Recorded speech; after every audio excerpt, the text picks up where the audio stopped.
আসসালামু আলাইকুম। আশা করি সকলে ভালো আছেন। আলহামদুলিল্লাহ আমিও ভালো আছি।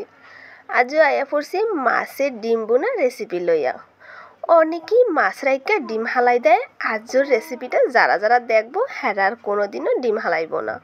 মাছের তন কিন্তু ডিমটা বেশি মজা। এটা যদি স্বাদ মতন রাঁধতে পারেন, আজ একেবারে কম মশলায় জম্মের মজা করে কেমনে মাছের ডিম রাঁধন যায় সেটাই আপনাগুলোকে শেয়ার করবো। এখন লাইক দিয়ে দেখা শুরু করে দেন। এখানে আমি লইয়া লইছি এখন ডিম। এই রইল ব্রিগেড মাছের ডিম। আপনারা যে কোনো মাছের ডিম এমনি করে রাঁধতে পারবেন। ডিম আমি ভালো করে ধুইয়া লই আইছি সিদ্ধ করতে।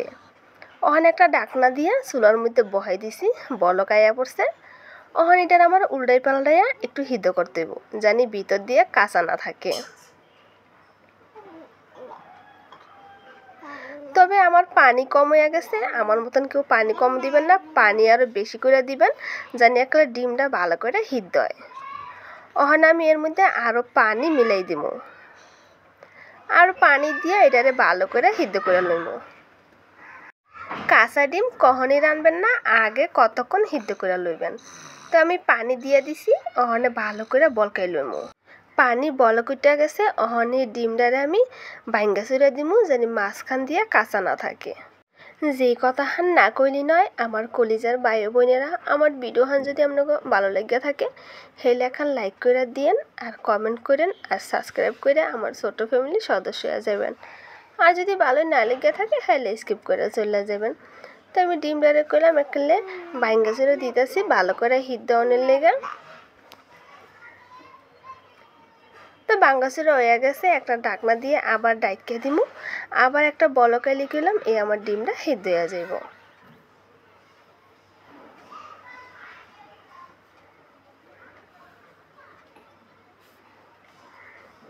আয়া ফুরছি কিছুক্ষণ পরে, দেখি একটা ডিম পুরোপুরি সিদ্ধ হয়ে গেছে। একটু লাইরা সাইড রান্না করে দেখাই, দেখেন কোনো কাঁচা মাছা কিছু নাই।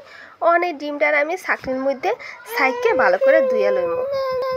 এইদিকে রান্ধনঘরে আইয়া কড়াইয়ের মধ্যে তেল বহাই দিছি। মাছের ডিম রাঁধতে করলাম তেলটা একটুনি বেশি লাগে, তো আমি পরিমাণ মতো তেল দিছি আর দিয়ে দিতেছি 1 কাপ পেঁয়াজ কুচি। পেঁয়াজটার আমি এককালে কুচি কুচি করে কাইটে রাখছি। ওখানে লাইরাসের এই পেঁয়াজটার আমি বাদামি কালার করে লইব।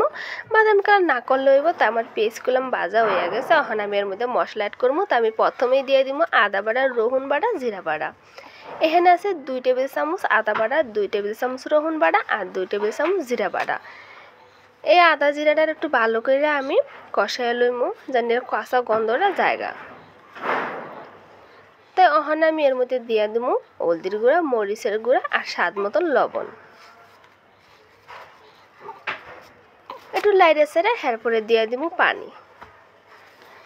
পানি দিয়ে মশলাটারে ভালো করে কষাই লইব।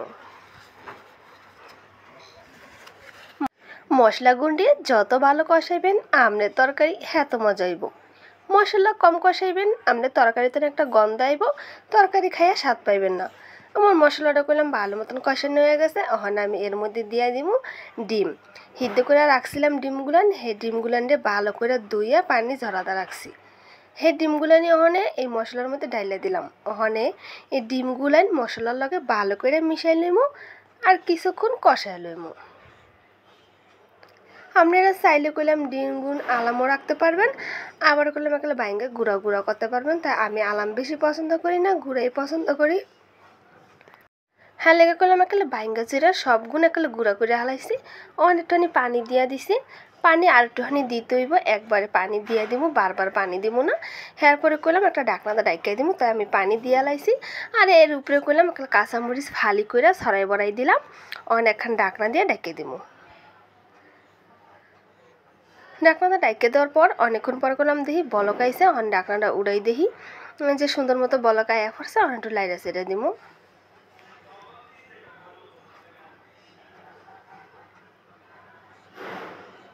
তো ডিমে করলাম জল রাখুন যাইব না, ডিম বোনা যেহেতু এককালে পানি মানি সব হুগাই হালাইমু। যখন তেল বাইরিব তখনই করলাম আমার এই ডিম বোনাটা হইয়া যাইব। তো আমি একটু লাইরা সেরা দিয়ে আবার ডাকনাহান দিয়ে ডাইকে দিব। তো ফাইনালি এককালে আয়া পড়ছি আপনাদের সামনে ডিম বোনাহান লইয়া এককালে কমপ্লিট রান্ধন। তখন আপনাদের দেখাইমু একটু বাইরে কাইটা। তো দেখেন এখন পেলার মধ্যে বাইরে লই আইছি একলে কি যে ডগ বাইরেছে এই রেসিপির তো আপনারা যদি এরকম করে আর ডিম বুনা করে খান মাছের যে কোনো মাছের ডিম এরকম করে যদি বুনা করে খান তাই করলাম আপনারা মাছের তো ডিমের বেশি পাগল হয়ে যাবেন। আশা করি আপনাকে অনেক ভালো লাগছে। তাই আবারও আপনাদের সামনে এখন নতুন ভিডিও লইয়া হে পর্যন্ত সবাই ভালো থাকবেন। আসসালামু আলাইকুম।